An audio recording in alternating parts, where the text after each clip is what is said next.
Torque. क्या पढ़ रहे थे? टॉर्क पढ़ रहे थे साहब, बहुत बढ़िया। तो टॉर्क अपन ने बोला था, टॉर्क इज बेसिकली घुमाओ इफेक्ट ऑफ फोर्स। घुमाओ इफेक्ट ऑफ, हमने बोला आर क्रॉस एफ। हमने क्या बोला? और हमने बोला कि R F sine theta, R cross F के बारे में हमने थोड़ी सी बात करी। फिर हमने बोला आर परपेंडिकुलर एफ, या हमने बोला एफ परपेंडिकुलर एफ, या फिर एफ परपेंडिकुलर आर। बोलो क्लियर है एकदम? सोच लो। चलिए भाई, बहुत बढ़िया, अच्छे भाई, बहुत सुंदर अपन ने बात कर ली। ध्यान से देखते हैं। अब अगर अपन बहुत ध्यान देखें तो अपन ने मैंने एक सवाल कराया था कि वो 3-4 वाला, ठीक है, थोड़ा सा एक प्रोजेक्टर में कराता हूं। देखिए, मान लीजिए कि इधर देख, मान लो किसी पार्टिकल को ऐसे h हाइट से गिराया। कितने से? ये दूरी d है, ये दूरी d है, ध्यान दे। और यहां से छोड़ा पार्टिकल जिसका मास m है, रिलीज्ड। बोलो क्लियर है? ठीक, ये पॉइंट O है। क्या इस पे mg लग रहा है? क्या लग रहा है? Torque about O of mg after t second. बताओ।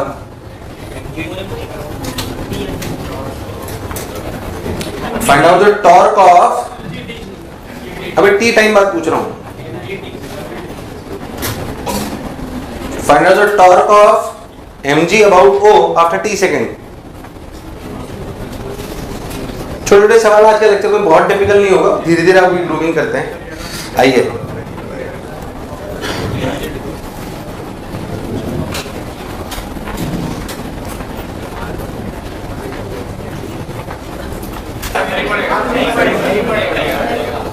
जल्दी बोलो। Torque is mgd which is constant, time के इंडिपेंडेंट है वो। ध्यान से सुन, इधर सुन। आप यहाँ पे कहीं पे भी हो, ये दूरी mg, सॉरी ये फोर्स mg। क्या आवाज नहीं है? अगर बहुत ध्यान देखते हो यार, अगर देखो याद है तो मैंने क्या बोला था? ये क्या चीज है? R perpendicular. क्या हमेशा यही आर परपेंडिकुलर रहेगा? अरे हाँ ना बोलिए। कि टॉर्क को बोला जाता है R perpendicular F. R perpendicular, क्या एफ चेंज हो रहा है? क्या एफ चेंज हो रहा है? क्या आर परपेंडिकुलर चेंज हो रहा है? टॉर्क क्यों चेंज होगा? हमेशा mgd। डायरेक्शन बोल, घूसा मार देना मैंने। किधर किधर किधर? सोच ले, कोई बुराई। किसी भी टाइम पे टॉर्क तो mgd है। हाँ, रफ्तार बढ़ रही है वो अलग बात है। बाद में मैं एंगुलर मोमेंटम पे चर्चा करूंगा, mr क्रॉस भी पढ़ूंगा, तब उसमें बात करूंगा। तो जो मैं बोला चमका नहीं आया। चलो भाई, एक और ऐसी छोटी सी बात बता दो अगर तुम्हें समझ आई तो। आइए आइए आइए, देखिए रामलालो, देखिए। मान लीजिए मैंने एक पार्टिकल फेंका u रफ्तार से थीटा एंगल पे प्रोजेक्टाइल। बोलो क्लियर? ये पॉइंट ऑफ प्रोजेक्शन है O। क्या है? तो torque about O of mg। पूरे प्रोजेक्टाइल के दौरान क्या हुआ? बढ़ा, घटा, बढ़ के घटा, घटता रहा, बढ़ता रहा। Torque about of mg always increases, always decreases, increases then decreases, d decreases then increases।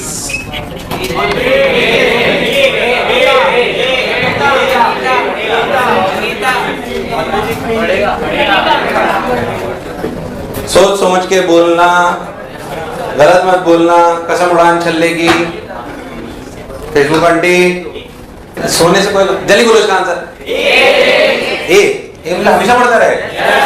आगे बोलो। क्या सही है? क्या क्यों बोलो? क्या किसी भी इंस्टेंट पे mg ऐसे? ध्यान से देखो तो किसी भी इंस्टेंट पे क्या आर परपेंडिकुलर ही होगा? क्या R perpendicular is increasing with time? चाहे इधर से इधर कभी भी जाओ, क्या आर परपेंडिकुलर बढ़ता जा रहा है? आर परपेंडिकुलर, यार आवाज नहीं आ रही? हाँ ना बोलो।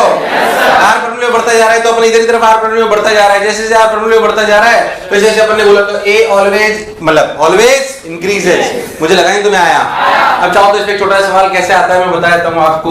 जैसे अगर आपसे पूछूं ऐसे, देखो प्रोजेक्टाइल पे ऐसे सवाल कैसे आता है कि एक पार्टिकल को फेंका 10 मीटर पर सेकंड से 37 या 53 डिग्री पे। Find out the torque of mg about O when it is eight top most point. क्या बता सकता है? फाइंड आउट किसी भी टाइम पे बता सकता है। क्या बता दूं मैं? बता, बेसिकली जितनी दूरी से ट्रैवल करी वो है। नहीं वो उसमें ऐसे बोल रहा हूं, ऐसे बल्कि आप ध्यान देखो तो आप किसी भी टाइम टी पे निकाल सकते हो। किसी भी टाइम टी पे कितना चल चुका होगा? ut uxt यार कितना? तो किसी भी टाइम टी पे जब अपन mg का टॉर्क लिखेंगे तो torque about o of mg at any time t क्या लिखा जाएगा? ध्यान देना ux का मतलब 10 cos 53 इज 6। अरे कितना? 6, यानी कि 6 इंटू t इंटू mg। यार मुझे लगा ही नहीं तुम्हें आया कि नहीं आया? किसी भी टाइम टी पे पूछ ले, टॉप मोस्ट पॉइंट पे अगर पूछ रहा है तो टॉप मोस्ट पॉइंट पे टाइम होगा u by g, 2uy by g। मैं अकेला ही सीख रहा हूं। पहले तक क्या प्रोजेक्टाइल में किसी भी पॉइंट पर अगर टॉर्क पूछा जाए o के अबाउट क्या निकाल सकते हो? मोशन ग्रेविटी में कभी भी किसी भी पॉइंट के अबाउट टॉर्क पूछा जाए मुझे कोई दिक्कत नहीं है। कुछ भी पूछते पर बहुत सारे सवाल आते हैं ऐसे।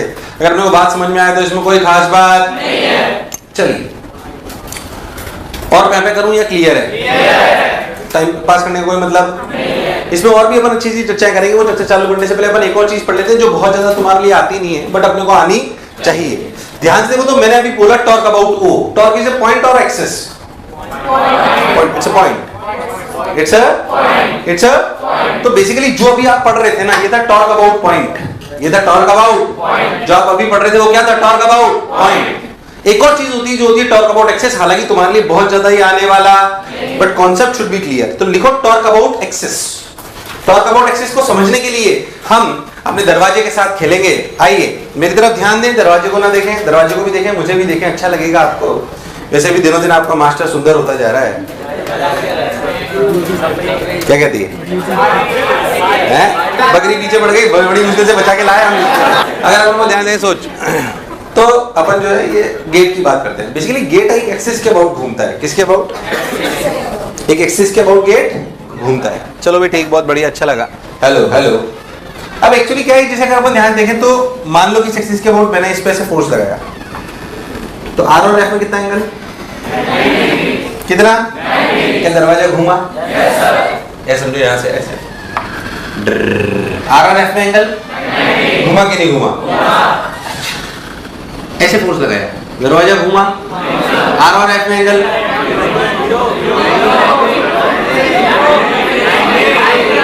आर और एफ में एंगल, दरवाजा घूमा तो ये क्रॉस एफ आर एफ ही आएगा। क्रॉस एफ आर एफ आ रहा है यार, हाँ ना बोल। और ये वाला घुमा रहा है, ये वाला घुमा रहा है, पर ये वाला अगर इसमें बोलो आर और एफ में एंगल 90। अरे यार लॉजिकल है, पर ये वाला आर और एफ काम का नहीं है। ये वाला आर और एफ पॉइंट जब होता है, किसी पॉइंट के अबाउट आप कैसे भी घुमाओ बॉडी घूम जाएगी, बट एक्सिस के अबाउट वो तभी घूमेगी जब वो एक्सिस के अलोंग ही घूमे। एक्सिस के अलोंग ही घूमे मतलब, क्योंकि ऐसे थोड़ी ऐसे आपने टॉर्क लगाया तो दरवाजा तोड़ के नीचे फर्श फोड़ के फिर वापस। अरे हाँ ना बोले यार, उसकी एक एक्सिस है, उसी के अबाउट घूमेगी। मतलब alpha should be along the axis. Alpha means angular acceleration.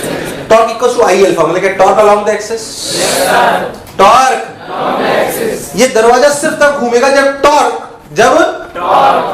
किसके अबाउट आएगा? एक्सिस। किसके अबाउट? तो टॉर्क अबाउट एक्सिस सिर्फ आर क्रॉस एफ नहीं होता। टॉर्क अबाउट एक्सिस सिर्फ आर क्रॉस एफ। सोच, अगर torque about axis R cross F होता तो इसमें तो आर क्रॉस एफ है ही, इसमें भी आर क्रॉस एफ है, पर इसमें घूम नहीं रहा। तो इस अगर ध्यान से देखा जाए तो इसमें टॉर्क आर क्रॉस एफ की वैल्यू तो आर एफ है, पर टॉर्क अबाउट एक्सिस 0 है। पर टॉर्क अबाउट एक्सिस मुझे लगा है तुम्हें आया। अब कारण बताता हूं। जैसे मान लो कि आपने ऐसे फोर्स लगाया है, ठीक? अगर आपने ऐसे फोर्स लगाया तो सोच के देखो, ऐसे मतलब ऐसे समझ लो, तो सोचो ये आर ये एफ के टॉर्क ऐसे तुम्हें नहीं आया? अराउंड एक्सिस तो क्या घूमेगा? नहीं आया। अगर ऐसे लगाया तो आर क्रॉस एफ क्या perpendicular to the axis? Yes और नो? परपेंडिकुलर टू द, तो घूमेगा। हाँ, आर क्रॉस एफ की वैल्यू है पर टॉर्क अबाउट एक्सिस मुझे लगा तुम्हें आया। सोच, अगर तू ऐसे लेता फोर्स ऐसे, अब आर और एफ में एंगल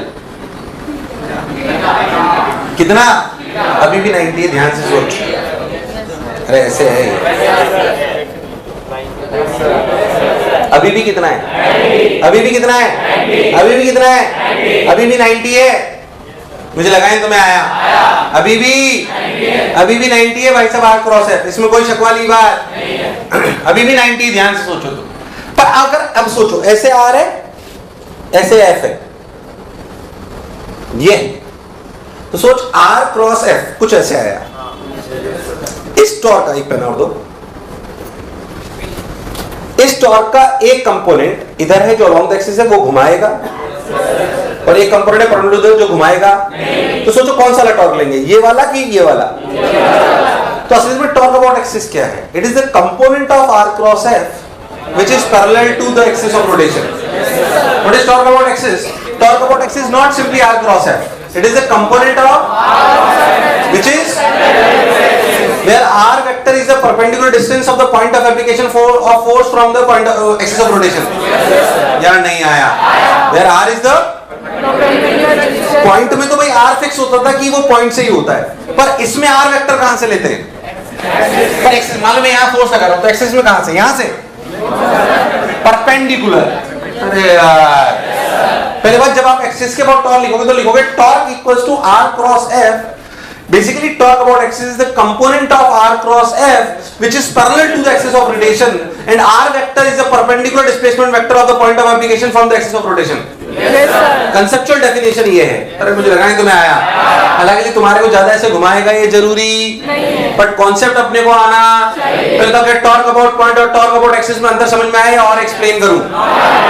घर पे जाके दरवाजे से खेल लेना, कोई दिक्कत वाली बात नहीं है। तो हेडिंग डालो टॉर्क अबाउट एक्सिस, डायग्राम बनवा देता हूं, समझाने वाली बात मैं कर चुका हूं। कोई दिक्कत हो तो अभी पूछ लो, कंसेप्चुअल बात है, क्लैरिटी एक बार में आ जाएगी, कोई दिक्कत नहीं होगी। देखो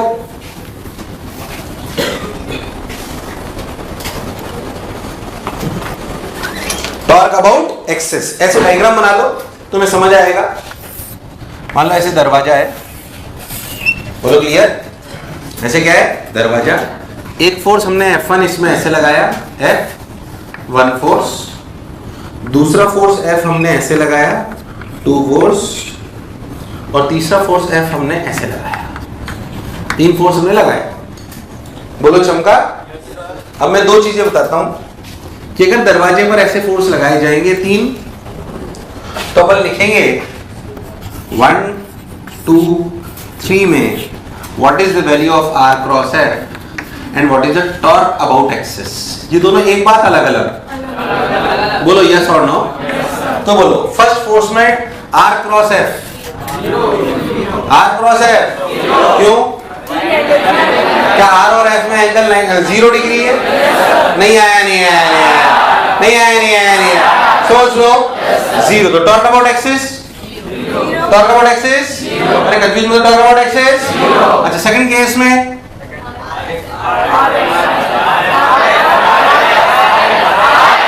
एल एफ आर एफ जो भी, अरे यार हाँ ना बोल, क्या एल एफ का एंगल 90 डिग्री है?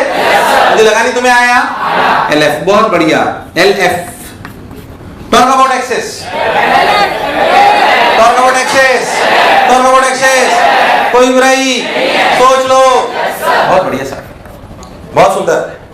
मुझे लगा नहीं तुम्हें आया। आया कि नहीं आया? बहुत बढ़िया सर। अच्छा third R cross F, L F. Torque about axis, torque about axis, क्या अंतर समझ आया है? मुझे लगा नहीं तुम्हें आया। आया कि नहीं आया? अरे सोच लो, अरे गारंटीड। थर्ड वाले में एलएफ माइनस एनएफ होना, एनएल होना चाहिए। एनएल क्या है? Normal force. कहीं नॉर्मल फोर्स सब यहीं से पास कर रहे हैं। सर जब ऊपर गेट के ऊपर मैं लगा रहा हूं फोर्स, तो नॉर्मल भी तो आ रहा है ऊपर से। अरे मैं सिर्फ इसकी बात कर रहा हूं अभी, आर क्रॉस एफ की। नेट टॉर्क की कहां बात करी मैंने? अभी टॉर्क तो सीखूं। गांव बसाने के लुटेरे पहले आ गए।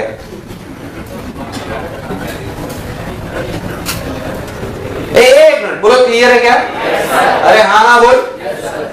वो एंगल वाला भी करा सकते हैं, पर ठीक है छोड़ो, तो बात समझ में आ गई ना? बस अब इसको बना के फिर डेफिनेशन लिख लो जो कह रहा हूं। जो डेफिनेशन है वो लिख लो अच्छे से।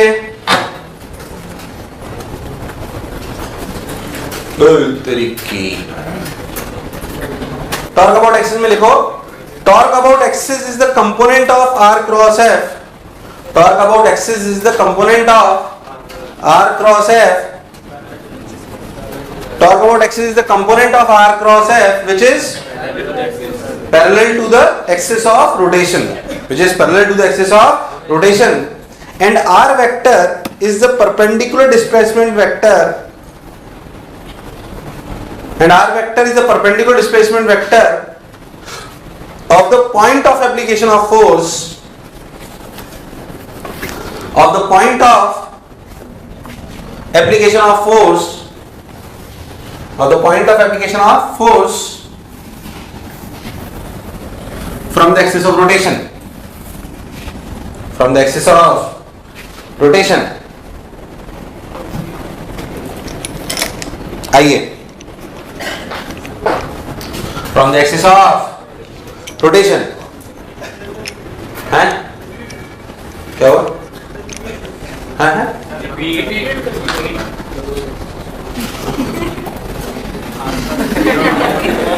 अभी तुम क्या करते हो? बना बना के बोलता हूँ, तुम साले बुला देते हो. Torque about axis is the component of r cross f which is parallel to the axis of rotation, and r vector is the perpendicular distance of point of application of force. R vector is the perpendicular displacement of the point of application of force from the axis of rotation. क्या मेरी बात यहाँ तक clear है? yes, sir. एक बहुत बढ़िया सवाल कराऊंगा बाद में, एंड में आपको अगले मोमेंटम में, तब इसका एक अच्छा सा यूज लूंगा एक्सिस ऑफ रोटेशन का. कभी भी अगर एक्सिस ऑफ रोटेशन के अबाउट टॉर्क लिखना हो तो ये वाला कॉन्सेप्ट पता होना चाहिए. पहली बात अपने मन जहन में रखना कि टॉर्क अबाउट पॉइंट और टॉर्क अबाउट एक्सिस सेम बात की अलग अलग, सेम बात की अलग अलग. चलिए, अब टॉर्क चालू करने से पहले टॉर्क का वैसे हम बेसिकली फॉर्मूला पढ़ेंगे, टॉर्क बराबर आई अल्फा. टॉर्क बराबर, पर जैसे मैंने एलएलएम में शुरुआत करी थी वैसे ही यहाँ पे करते हैं. एलएलएम में पहले हमने कौन से सवाल करे थे? बराबर एमए वाले या इक्विलिब्रियम वाले? इक्विलिब्रियम वाले. कौन से? अगर बॉडी इक्विलिब्रियम में तो क्या वो बैलेंस्ड होनी चाहिए. पहले तो जो मैं बोला चमका.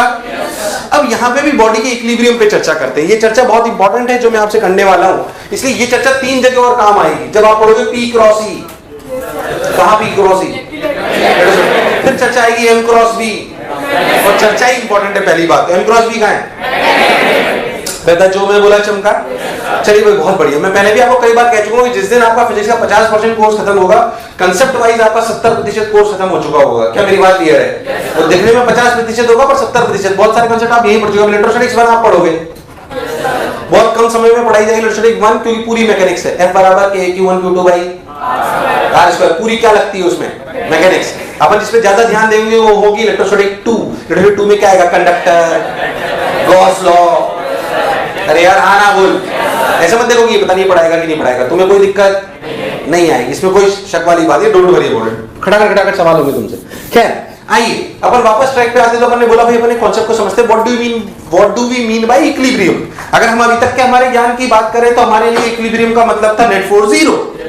नेट फोर्स हमारे लिए इसका मतलब था कि नेट फोर्स जीरो. अगर मैं आपसे बोलूं, मैं आपसे एक सिंपल से सवाल से शुरुआत करता हूं कि अगर किसी बॉडी पर नेट फोर्स जीरो है, मुंडी सवाल है, बहुत सिंपल सा, कोई खास बात नहीं, पर मुंडी बोलना मत. If F net equals to zero implies torque net equals to zero. अपने मन में रखो ना, मैं तो बोल ही नहीं रहा. यस और नो, कुछ पूछ ही नहीं रहा दिया आपसे. अगर किसी बॉडी पर नेट फोर्स जीरो है तो क्या टॉर्क नेट जीरो है? उल्टा, कि टॉर्क नेट अगर जीरो है तो क्या एफ नेट जीरो. मन में बोलना मत.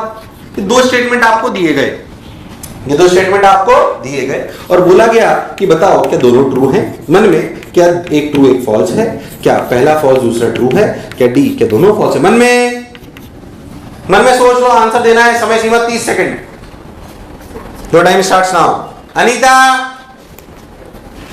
अनीता, बसंती, चंपा, डॉली. बहुत बढ़िया. आप लोग भी पार्टिसिपेट करा करो. बिल्कुल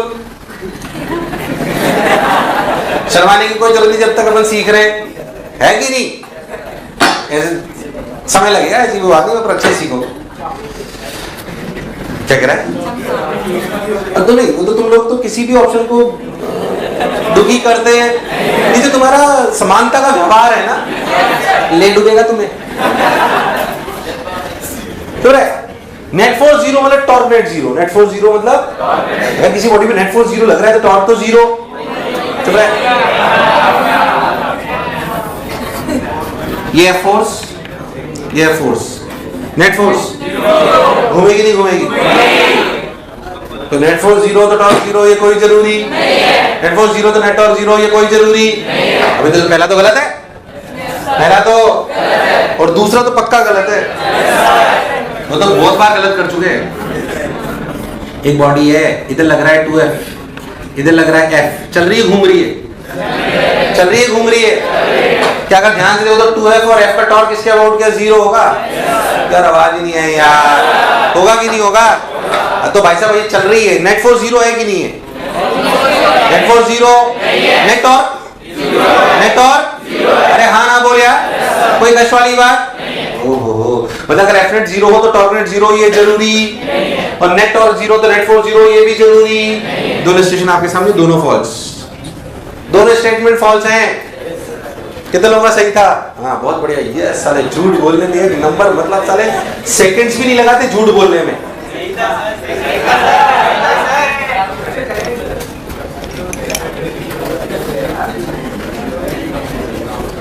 हाँ भाई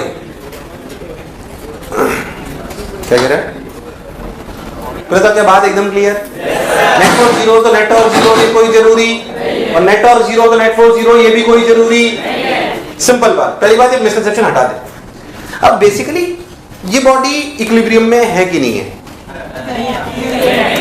तेरे हिसाब से तूने अभी तक जो पढ़ा उसके हिसाब से तो है सर नेट फोर्स 0, बट वास्तविकता में इक्विलिब्रियम में बॉडी वास्तविकता में तब इक्विलिब्रियम में आती है जब उस पर नेट फोर्स भी 0 हो। If a body is in equilibrium, if a body is in equilibrium, that implies, इसका क्या मतलब होता है? पहली बात, इस बॉडी अगर इक्विलिब्रियम में है तो इसका मतलब है कि net force equals to 0 and net torque equals to 0। मन में एक प्रश्न आया बच्चे के, सर टॉर्क तो पॉइंट पे डिपेंडेंट है। टॉर्क तो सर कौन से पॉइंट के about net torque 0? Centre mass के अबाउट। भाई तुमने बोला सर इक्विलिब्रियम 0 का मतलब, मैंने बोला कि भाई नेट फोर्स 0 और नेट, मैं फिर आपको एक कॉन्सेप्ट सिखा रहा हूं, इसलिए ध्यान से समझो। सवाल नहीं है, कॉन्सेप्ट है जो आपके मन मंदिर में बसा हुआ होना। अगर नेट फोर्स 0 हो तो net torque 0, sorry net force 0 होना चाहिए और नेट टॉर्क भी 0 होना चाहिए। मुझे किसी बच्चे ने पूछा सर नेट फोर्स मुझे समझ में आ गया, ग्राउंड पर में 0 कर लिया, बात खत्म, इनर्शियल फ्रेम में छुट्टी, क्लियर है एकदम। बट सर नेट टॉर्क क्या चीज? नेट टॉर्क किसके अबाउट सर? सेंटर के अबाउट। टॉर्क जो टॉर्क चीज है, क्या चीज? जो टॉर्क चीज है वो पॉइंट डिपेंडेंट है कि नहीं है? फिर किसके about? Net torque should be equal to 0 about all the points. About, तो सर हम कैसे प्रूव करेंगे about all the points? Sir दुनिया में तो अनंत पॉइंट है, तो क्या एक बॉडी को सर इक्विलिब्रियम में प्रूव करने के लिए, एक बॉडी को इक्विलिब्रियम में प्रूव करने के लिए नेट फोर्स तो सर हम 0 प्रूव कर लेते हैं सर, पर टॉर्क किस किस के अबाउट 0 प्रूव करेंगे सर? ऐसे तो हम निपट जाएंगे, बट ऐसे करने की आवश्यकता, पर होना यही चाहिए। अगर कभी भी किसी बॉडी को इक्विलिब्रियम में देखना हो तो सबसे पहले तो देखो नेट फोर्स 0 है कि नहीं है। अगर वो ही नहीं है तो बात खत्म हो गई। अब अगर नेट फोर्स 0 है तो उसका नेट टॉर्क देखो, पर सर किसके अबाउट? पर सर किसके अबाउट देखें, क्योंकि आपने तो बोला कि हर पॉइंट के अबाउट 0 होना, किसके अबाउट देखें सर? उस कंसेप्ट को समझने के लिए आप पहले इधर देखो, रॉड पे से आपको क्लैरिटी आ जाएगी। ध्यान समझना, suppose this is rod of length 12, this is rod of length 12, listen to me very carefully, 12, and this is point A, this is point B, and this is point C. C is the center. बोलो clear? Let me tell you, what is the torque about A? इस F का torque, इस torque तो पूछो उसका जवाब दो। इसका टॉर्क, इसका अंदर बाहर, हाथ चलाओ, भूसा मार देना, नहीं तो मैंने ऐसे नहीं, समंदर बोल रहे तो कैसे भी हाथ चला लिया, अंदर अंदर कैसे? आर वेक्टर का हेड कहाँ होता है? जहां पे फोर्स लगता है, किस जहां पे तुम ऐसे बैठे हो ना, ऐसे करो,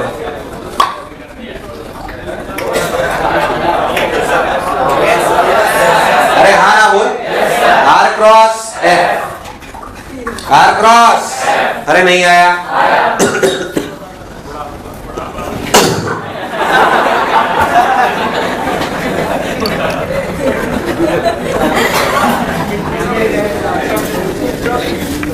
2LF अंदर बाहर, अंदर बाहर। ध्यान से देखो तो ऊपर वाले की वजह से 0, दूसरे के वाले से 2LF अंदर। अच्छा, what is torque about B? इस वाले की वजह से अंदर बाहर, अंदर बाहर, अंदर बाहर, अंदर बाहर। 2LF अंदर प्लस 0, इसकी वजह से, इसकी वजह से, इसकी वजह से टॉर्क अबाउट C, इसकी वजह से, इसकी वजह से अंदर बाहर, अंदर बाहर, इसकी वजह से LF। मुझे लगा ही तुम्हें आया, आया कि नहीं आया? अरे सोच लो, अरे कोई बुराई, अरे गारंटी। बहुत बढ़िया सर। मैं तो कह रहा हूँ कोई डी पॉइंट ले लो भाई साहब, यहां से x दूरी पे। Torque about D,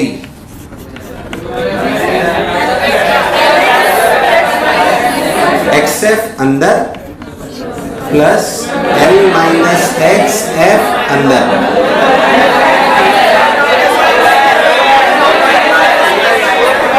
to L minus X अंदर। क्या फिर से 2LF अंदर? फिर से? अबे जादू साला सब में बराबर आ रहा है। मैं तो कह रहा हूं तू पॉइंट बाहर ले ले यहाँ, तब भी 2LF ही आएगा। बताता हूं कैसे, सुनना। अगर आप इस पॉइंट के बाद टॉर्क लिखोगे, टॉर्क में लिखोगे तो XF ही।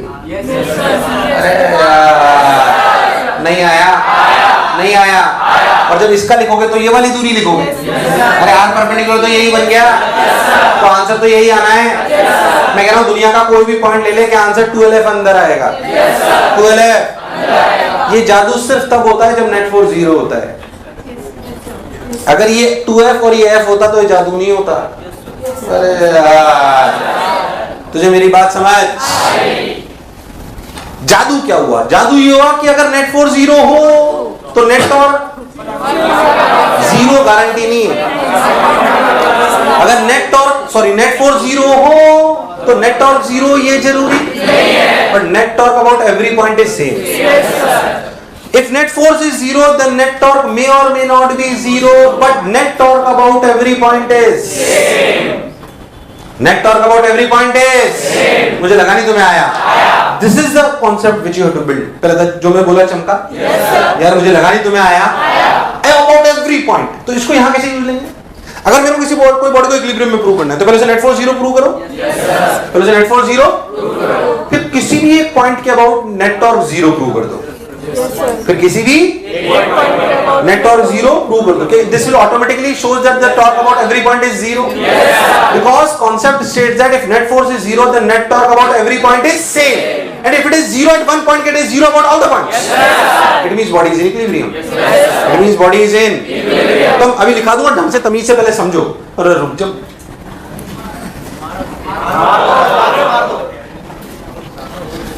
पहला कॉन्सेप्ट हम सीखे कि if net force is 0 then net torque may or may not be 0, but net torque about every point is same। एक और बात इसके साथ सीखने लायक, फिर उस पे आ जाएंगे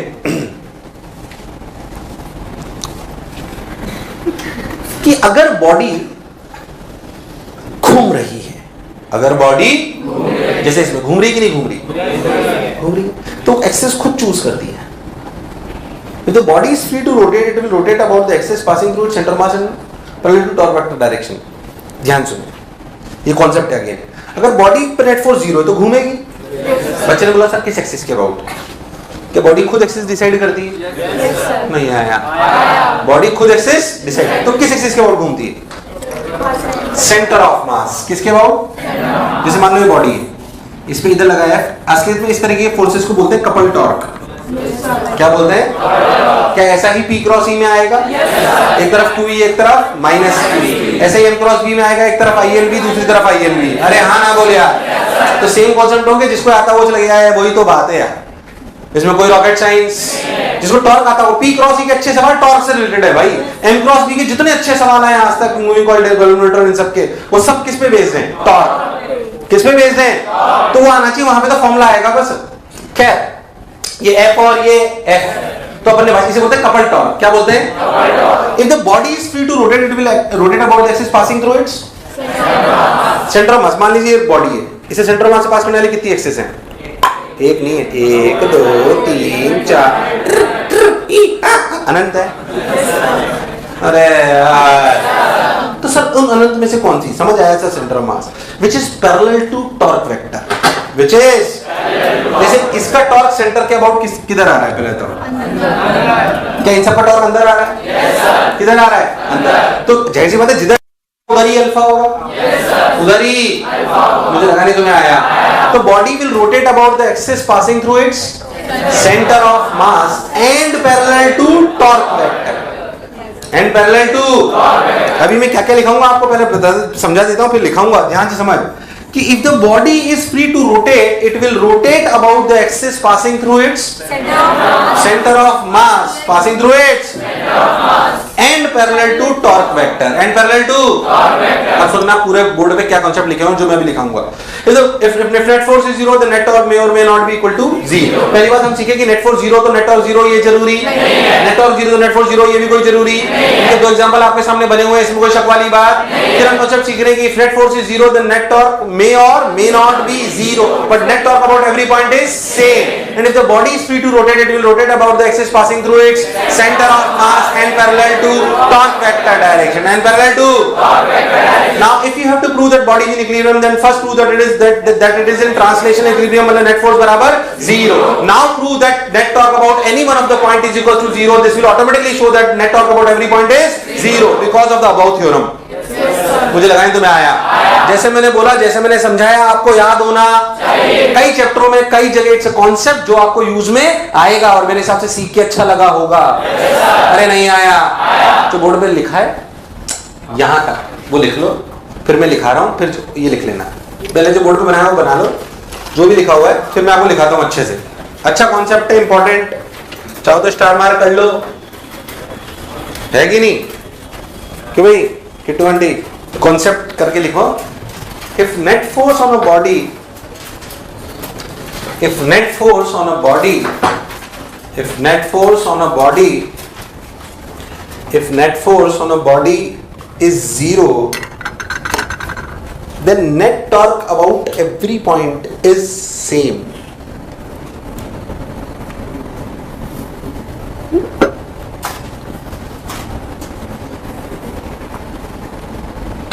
If net force on a body is 0, then net torque about every point is same।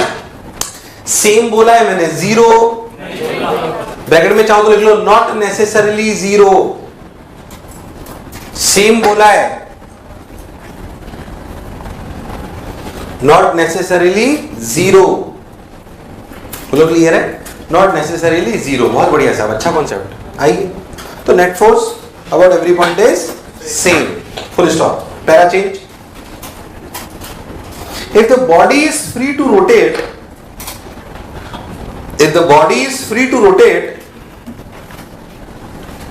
it will rotate about the axis। if the body is free to rotate, it will rotate about the axis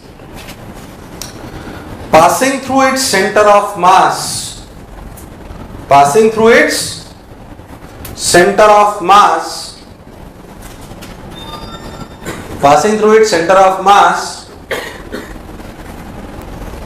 and parallel to torque vector direction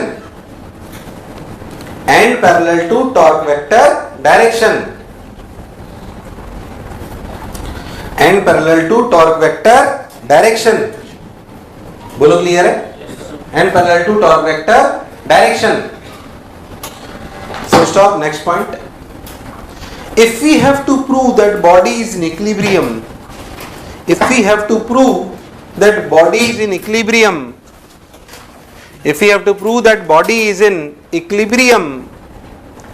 then first prove F net equals to 0।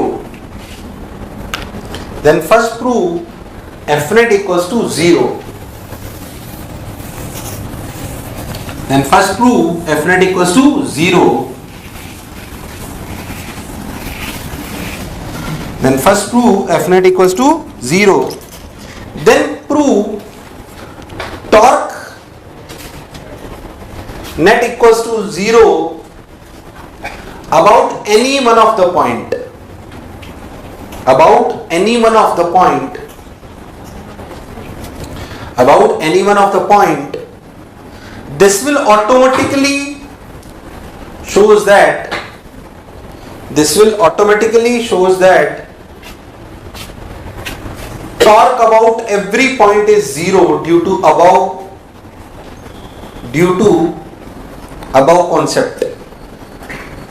This will automatically shows that net force equals to zero, net torque equals to zero about every point due to above concept,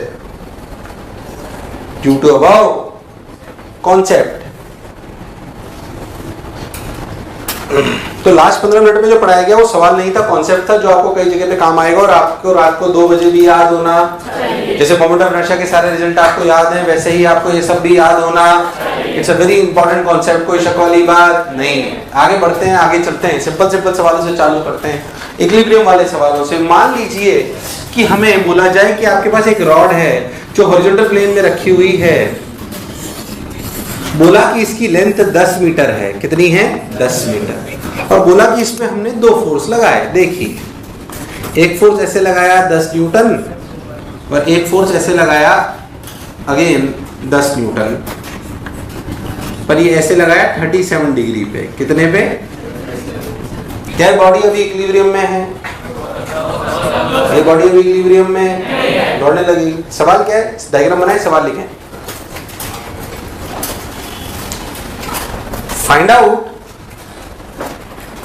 Find out the magnitude, direction and position of third force. Find out the magnitude, direction and position of third force such that body is in equilibrium. किसी भी force को पूर्ण रूप से जानने के लिए वैसे भी उसकी 3 चीज पता होनी, उसका नेट फोर्स, उसका मैग्नीट्यूड, उसकी डायरेक्शन और उसका पॉइंट ऑफ एप्लीकेशन। मैंने तीनों पूछी है। मैंने पूछा बताओ उस तीसरा फोर्स कब मतलब कितना लगाऊं, किस डायरेक्शन में लगाऊं और कहां लगाऊं कि बॉडी इक्विलिब्रियम में आ जाए।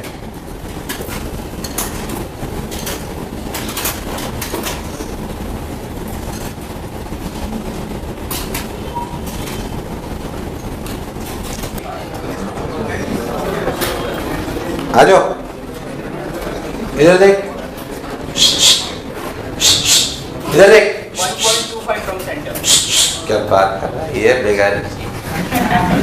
10 मीटर पहले था इस 10 का इधर, इसका इधर कितना 6, इधर कितना 8। जाहिर सी बात है अगर कभी भी बैलेंस होनी तो इधर की तरफ 8 होना, ऊपर की तरफ इतना 10 और 6 16, कितना, तो नीचे की तरफ 16 और इधर की तरफ 8, तभी बैलेंसिंग होगी, वरना होना पॉसिबल मुझे लगा ही तुम्हें आया। मान लेते हैं कि हमने 16 इधर लगाया और 8 इधर लगाया, पहले था यस और नो। जाहिर सी बात इनका रिजल्टेंट जो भी होगा वो मेरा आंसर है। डायरेक्शन भी मुझे पता पड़ गई, इधर 16 इधर 8, अरे हाँ ना तो बोल। ध्यान से देखो तो इनका रिजल्टेंट इधर ये एंगल थीटा, tan थीटा बराबर हाफ, tan थीटा बराबर हाफ। तुम्हें दूर दूर तक कुछ भी समझ, डायरेक्शन आ गई, मैग्नीट्यूड आ गई, magnitude under root 16 square plus 8 square यानी कि 8√5, कितना यार नहीं आया। पर ये मेन सवाल ये नहीं था, मेन सवाल था point of application of force. हम तो टॉर्क पढ़ रहे हैं भाई साहब। अगर आप और ध्यान देंगे तो मान लो आप यहाँ से x दूरी पे लगाया, हमें समझ में आता है कि नेट फोर्स 0 है, पर अगर इक्विलिब्रियम में है तो नेट टॉर्क भी 0 होना चाहिए। नेट टॉर्क भी 0 होना, ऐसा हो सकता है क्या? अच्छा किस पॉइंट के अबाउट? क्या हर पॉइंट के अबाउट 0 होना चाहिए? अगर किसी भी पॉइंट के अबाउट 0 प्रूव कर लेंगे क्या ऑटोमेटिकली 0 प्रूव हो जाएगा? चलो भाई इसके अबाउट 0 लिखते हैं, इसके अबाउट लिख लेते हैं। इसके अबाउट 8 का टॉर्क, 8 का टॉर्क 6 का, इस 8 का बोलो, इस 6 का, इस 16 का, क्या 16 10 माइनस है? अंदर बाहर घूसा मार देना है मैंने, हाथ चलाओ काम नहीं चलेगा, बाहर अंदर। तो 16 10 माइनस x, 16 10 माइनस x, अंदर की बाहर, अंदर बाहर, कोई बुराई 10 का 100 बाहर अंदर बाहर अंदर, तो अंदर वाला टॉर्क और बाहर वाला टॉर्क बराबर होना चाहिए कि नहीं होना चाहिए? तभी तो जीरो होगा, वरना जीरो होना पॉसिबल। 100 एक्स आ गया, खत्म। जो भी आया, अरे कभी तो हाँ ना बोलो, तुम्हारे प्राण प्रकेरु। सिंपल इक्विलिब्रियम का सवाल है, simple. Find out the position, magnitude, find out the direction, magnitude and position of the third force such that the body is in equilibrium. कितना फोर्स लगा भाई, जाहिर सी बात है एक सिंपल इंजीनियर को इतनी कैलकुलेशन तो आनी चाहिए। किसी बॉडी को अगर इक्विलिब्रियम में लाना हो तो उसे पता पड़ना चाहिए कि कितना फोर्स कब कहां कितना लगाना है। तुम्हारे प्राण निकल गए भाई साहब। मैंने कौन सी किस चीज की इक्वेशन है ये? टॉर्क जीरो करने की। किसकी? ध्यान से देखो तो इस पॉइंट के अबाउट सिर्फ और सिर्फ 16 और 10 का टॉर्क है, बाकी सबका टॉर्क जीरो, क्योंकि 8 और 6 तो वहीं से पास कर रहे हैं। 8 और 6 तो वहीं से पास कर रहे हैं, तो इसमें क्या इतना परेशान होना है? आइए, सन्नाटा है क्यों बिखरा, सन्नाटी जो पीली। एक और कर दो, मेरे को थोड़ा सा कम विश्वास हो तुम्हारे एड्रेस पे, मुझे सारा तुमसे ना डर लग रहा है। तुम्हारा कोई भरोसा। Again, this is Newton meter. Okay. This is 20 Newton, you know, at an angle of 37 degree. This is 10 Newton, you know, 10 root 2 Newton. At an angle of 45. Same सवाल है भाई साहब, थोड़ा सा कॉन्फिडेंस कम आया इसलिए एक और करा रहा हूँ। सेम सवाल है, मेरी कोई आवश्यकता नहीं है इसमें।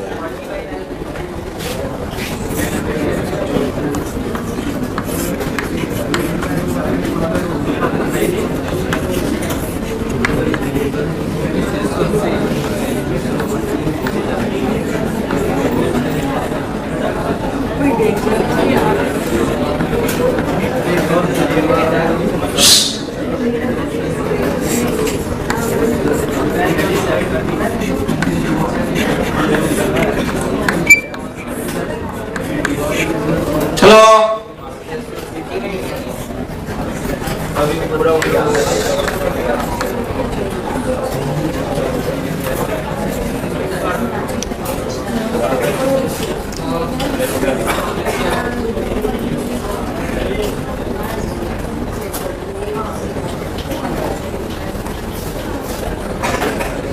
तुम्हारे प्राण प्रखेरु। यार एक और क्या आया कि नहीं आया? बॉडी इक्विलिब्रियम में प्रूव करनी आनी चाहिए। उसका मैग्नीट्यूड पूछ ले, डायरेक्शन पूछ ले, पोजीशन पूछ ले, मुझे निकालना आना चाहिए। ये रहा लो, आ गया। यार तुमसे नहीं आया? आया कि नहीं आया? चलिए, ये मुझे शक्ल देख के लग नहीं रहा तुम्हें हुआ है एकदम पक्का? अरे सोच लो, गारंटी? बिल्कुल ऐसा, थोड़ा अच्छा, थोड़ा अच्छा। इन्हें बोलते हैं लैडर प्रॉब्लम्स। क्या बोलते हैं? नॉर्मल है। अगेन जैसे अगर मैं आपसे सिंपल सी बात करूं, आप जैसे यहाँ पे आपने सीढ़ी में देखा होगा, सीढ़ी अपने ऐसे रख देते हैं। सीढ़ी देखिए सबने, या तुम्हारे घर पे एस्केलेटर लगे हुए हैं? ठीक, तो बेटा सीढ़ी नाम की एक चीज होती है। ये वाली सीढ़ी नहीं जो घरों में अपन यूज है ना, वैसे सीढ़ी सिंपल। उस सीढ़ी को अगर आप ज्यादा टिल्ट कर दो तो स्लिप कर जाती है, ज्यादा टिल्ट कर दो तो वो, पर एक लिमिट तक वो इक्विलिब्रियम में रहती है, एक लिमिट तक वो इक्विलिब्रियम में रहती है। जैसे मान लो कि आपकी सीढ़ी, अपन सिंपल एक सीढ़ी जो रखी हुई है उस पर बात कर लेते हैं। मान लो आपकी सीढ़ी ऐसे रखी हुई है जिसकी लेंथ L है, जिसकी लेंथ मास m है, लेंथ L है, कोई बुराई वाली बात नहीं है। मान लो यहाँ पे कोई फ्रिक्शन नहीं है, जो भी फ्रिक्शन है वो यहाँ पर है, म्यू। बोलो क्लियर? ध्यान से देखो तो अगर अपने को ऐसे लेटर दी जाए तो अपने को इस पे नॉर्मल रिएक्शंस बनाने आते हैं। ये नॉर्मल रिएक्शंस N1 इधर, ये N2 इधर, फ्रिक्शन किधर? लेफ्ट, तभी तो रुकेगा, वरना रुकना possible. Static kinetic, static kinetic क्या mg नीचे लग गया? इन सबका नेट फोर्स जीरो होना और नेट टॉर्क भी जीरो होना, तब जाके अपनी बात बनेगी, वरना बनना पॉसिबल। तो N1 N2 सब कुछ पूछ ले तो आपके लिए बताना कोई खास बात।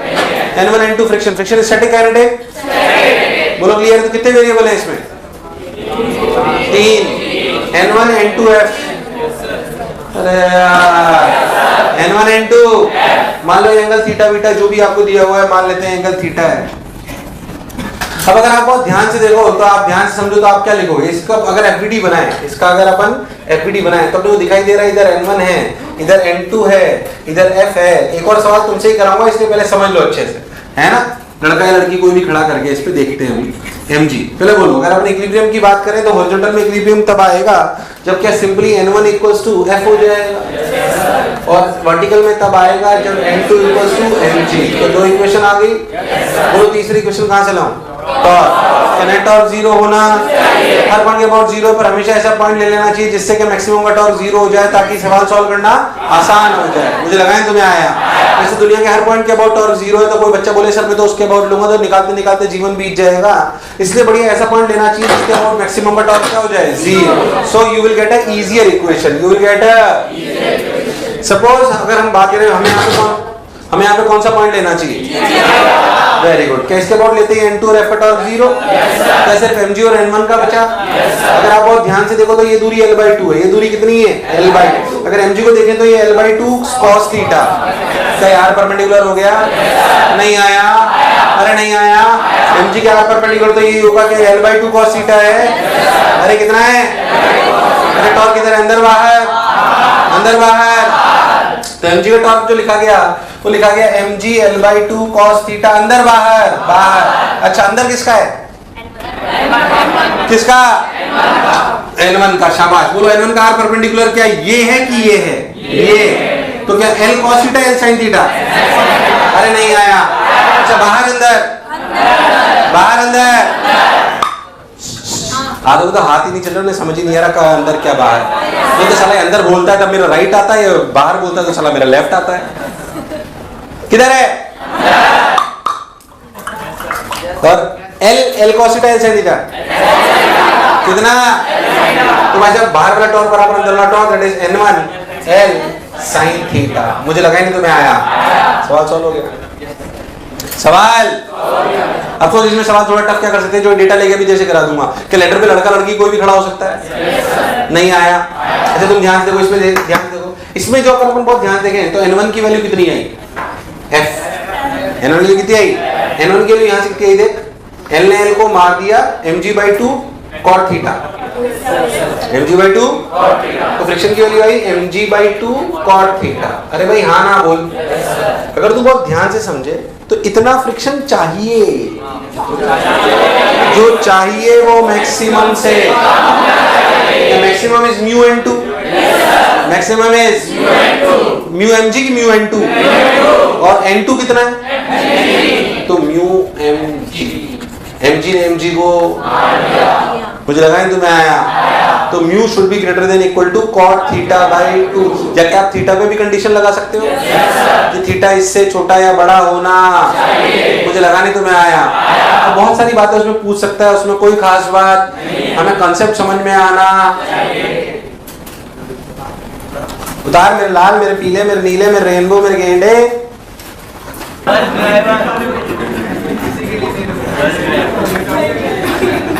हाँ ये बोलोगे सबसे पहले भैया रुक जाओ, रुक भी जाएगा। क्या लेना है? वो फ्री वाला धनिया। सब्जी खरीदे गए नहीं गए तुम लोग कभी? नहीं गए? फ्री में ऑनलाइन खरीदते हो? ये ऑनलाइन सब्जी खरीदता है ये। आजा हैसियत में आ जा। हाँ वैसे ही सवाल यहाँ पे कोई फ्रिक्शन नहीं है, वही अपनी लेटर डेटा वेटा ले लेते हैं, ये एंगल 53 डिग्री लेते हैं, कोई बुराई वाली बात नहीं है। मान लेते हैं कि यहाँ पे है sufficient for no slipping. Sufficient for no slipping ऐसा अपन मान लेते हैं। अच्छा लेंथ ऑफ जो अपनी रॉड है वो 10 मीटर ले लेते हैं। मास ऑफ जो अपना लेडर है वो अपन 20 किलो ले लेते हैं। मास ऑफ जो सुंदर कन्या है, मास ऑफ कन्या 60 किलो, ज्यादा हो जाएगा 50 किलो। अरे यार हाँ ना बोल। 50 किलो की सुंदर कन्या है।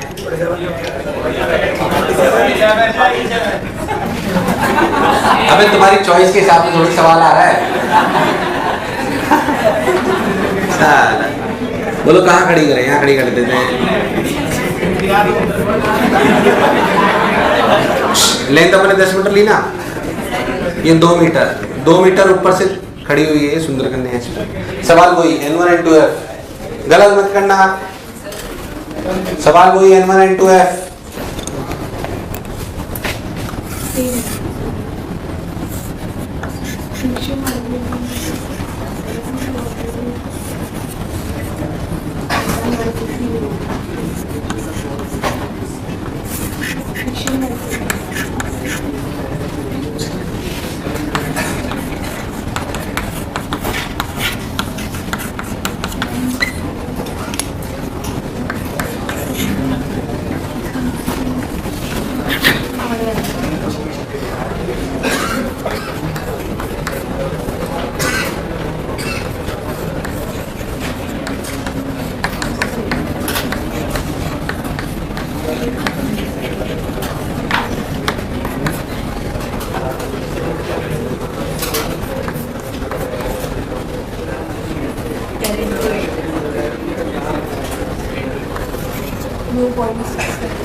अपना सॉल्यूशन करो फिर देखो जरा।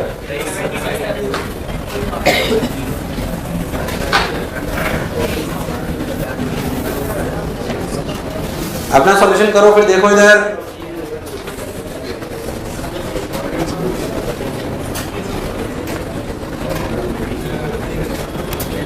भाई सुंदर कन्या कितने किलो की है? 50। तो लेटर पे कितना फोर्स लगाएगी? 500। कितना लगाएगी? और 8 मीटर ऊपर लगाएगी, कोई दिक्कत? लेटर का खुद का वेट 20 किलो, तो 200 नीचे। इधर N1 इधर F इधर N2, भाई साहब N1 बराबर F, कोई दिक्कत वाली बात? जाहिर सी बात है N2 बराबर 500 प्लस 200 700 होना। दूसरी बात टॉर्क बैलेंस करते हैं। टॉर्क बैलेंस के लिए अपन ने यहाँ पे इसके बाद इक्वेशन लिखी N2 का टॉर्क 0, F का टॉर्क 0, 200 का टॉर्क होगा। जानते हो ये दूरी है 5 है तो, और ये एंगल 53 है तो ये होगा 200 into 5 cos 53, 200 into, तो लिख दिया मैंने। अच्छा अंदर की बाहर, बाहर अंदर की बाहर, ऐसे 500 का टॉर्क होगा, ये दूरी है 8, कितनी है? तो इसका परपेंडिकुलर होगा 8 cos 53, तो लिखा 500 into 8 cos 53। ध्यान से देखो तो ये भी बाहर, अरे नहीं आया तो बाहर वाला टॉर्क एक तरफ लिख दिया, अंदर वाला टॉर्क क्या N1 का टॉर्क है? अरे किसका टॉर्क है? N1 का। ध्यान से देखो अंदर वाला टॉर्क N1 का है। क्या N1 के लिए जो परपेंडिकुलर होगा वो ये वाली दूरी होगी। अगर ये 10 है तो ये कितना है? 8। कितना है? 8। तो N1 into 8 कितनी इक्वेशन? 3। वेरिएबल कितने हैं? 3। आ जाएगा इसे लिख लो ना, 200 into 5 cos 53। cos 53 की वैल्यू कितनी होती है? 3/5। तो ये हो गया 600 और ये हो गया 3/5। तो 500 into 2400 और ये 600, 3000 बटे 8। N1 की जगह 1500 बटे 4, 750 बटे 375। कितना? N1 के लिए भाई 375 था, फ्रिक्शन के लिए भाई 375। अब कोई आपसे पूछ ले what is the mu required, क्या आप निकाल सकते हैं? मुझे लगा है तुम्हें आया। जो भी है ठीक है। एक बात अच्छे समझो, मैं तो कह रहा हूँ अब आपको यहाँ पे लड़का खड़ा है, यहाँ पे तू खड़ा हो जा, यहाँ पे लड़की खड़ी है, यहाँ तू खड़ा हो जा, क्या सवाल कर सकता है? क्या लेटर पे कोई भी कहीं पे खड़ा होकर सवाल कर सकता है? यार मुझे लगा है तुम्हें आया कि नहीं आया? तो ऐसे सवाल अपने आ सकते हैं। लेटर पे और पे करूंगी, क्लैरिटी है। मुझे लगा है तुम्हें आया, बोलो पक्का? और सुन, और किस प्रकार के सवाल, जैसे मान लो बात नहीं, इस प्रकार के सवाल देखिए। मान लो एक रॉड है, क्या है? ध्यान समझना, इस रॉड का मास m है। मान लो ये रॉड 10 मीटर की है। पहले सुनना, पहले अच्छे से। ये रॉड 10 मीटर की है, इसका मास मान लो 20 किलो है। कितना है? 2 स्ट्रिंग से ऐसे बंधी हुई है, 2 स्ट्रिंग से ऐसे बंधी हुई है। यहाँ पे टेंशन T1 है, यहाँ पे टेंशन T2 है। बोलो क्लियर? T1 T2 बराबर अलग अलग।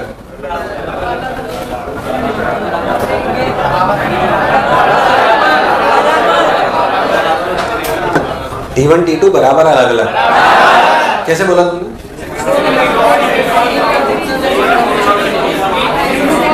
T1 T2 बराबर क्यों है तो बताओ, सर लग रहा है सर, क्योंकि ये बिल्कुल सिमेट्रिक सिस्टम है, क्योंकि ये बिल्कुल, मैं उसको प्योर लॉजिक देता हूँ आपको। इसमें अगर 20 किलो है तो इधर लगा 200, इधर कितना लगा 200, तो बोला गया पहली इक्वेशन T1 प्लस T2 बराबर 200, T1 प्लस T2 बराबर 200। अब एक बात लॉजिकल थी कि अगर बॉडी इक्विलिब्रियम में तो नेट फोर्स भी 0 और नेट, तो क्यों ना सेंटर ऑफ मास के अबाउट टॉर्क 0 करें, कहीं के भी अबाउट कर सकते हो। क्या 200 के अबाउट अगर लिखें या इसके अबाउट भी लिख सकते हो, जैसे तुम्हें ठीक लगे। इसके अबाउट लिखें तो T1 का टॉर्क, T2 का टॉर्क किधर, T2 into 5, T2 into T1 का टॉर्क T1 इंटू 5, क्योंकि 5 बराबर है इसलिए T1 बराबर, इसलिए T1 बराबर, मुझे लगा है तुम्हें आया नहीं आया। पर सोच कि अगर इस वाले केस में T1 इंटू 5 बराबर T2 इंटू 5, सिंपल सी बात समझ में आई, तो T1 बराबर T2, T1 बराबर T2, मतलब T1 इक्वल टू 100 और T2 इक्वल टू 100। पर सोच अगर ये रॉड सिमेट्रिक नहीं होती, मतलब सिमेट्रिक नहीं बंधी होती, तो क्या ये बराबर होते?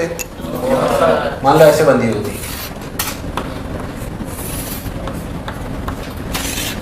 यहां से L/6, ये L वहां सेम, क्या T1 T2 सेम अलग? बताओ कितना?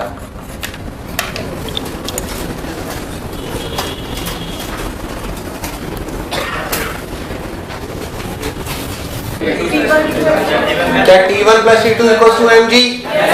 क्या mg यहाँ पे L/2 पर? कोई बुराई? मैं तो कह रहा हूँ ध्यान से देखो, तो किसी पॉइंट के अबाउट टॉर्क 0 करना है, इसके अबाउट कर लेते हैं, उससे आसानी होगी कि T2 का टॉर्क, T2 का टॉर्क डायरेक्ट T1 निकल आएगा, डायरेक्ट। कंफ्यूजन होगा तो इसके अबाउट ले लो, इसके अबाउट लो, सेंटर पास लो तो T1 T2 दोनों आ जाएंगे उसमें, तो थोड़ा सा सॉल्यूशन लंबा हो जाएगा। इसके अबाउट लोगे तो किसका 0 हो गया? T1। चलो बोलो इसके अबाउट mg का torque, mg into L/2, mg into अंदर बाहर, अंदर बाहर। अच्छा, क्या T2 का टॉर्क इधर, मतलब क्या T2 का टॉर्क बाहर, क्या T2 की यहां से दूरी L-L/6, L-L/6 का मतलब 5L/6, तो लिखा गया T2 into 5L/6, direct answer L ने L को मान लिया, 6 ने 2 को मान लिया, T2 की वैल्यू आई mg/10, नहीं 3mg/5, T2 की value I 3mg/5। Once you will get T2 क्या you will get T1? You will get T1। तुम्हें दूर दूर तक मेरी बात समझ? अब इसमें बहुत वैरायटी कराई जा सकती है, मैं करा नहीं रहा हूँ, सुन ले। मान ले मैं इसमें एक रॉड में यहाँ पे एक मास और रख देता, छोटा है, क्या सवाल कर सकता था? कहीं पे भी बांध दूं और मास वास रख दूं, 2-3 मास लटका दूं, क्या सवाल कर सकता है? नेट फोर्स और नेट टॉर्क 0 करना आना, समय के साथ पता पड़ जाता है, नेट फोर्स 0 तो नेट टॉर्क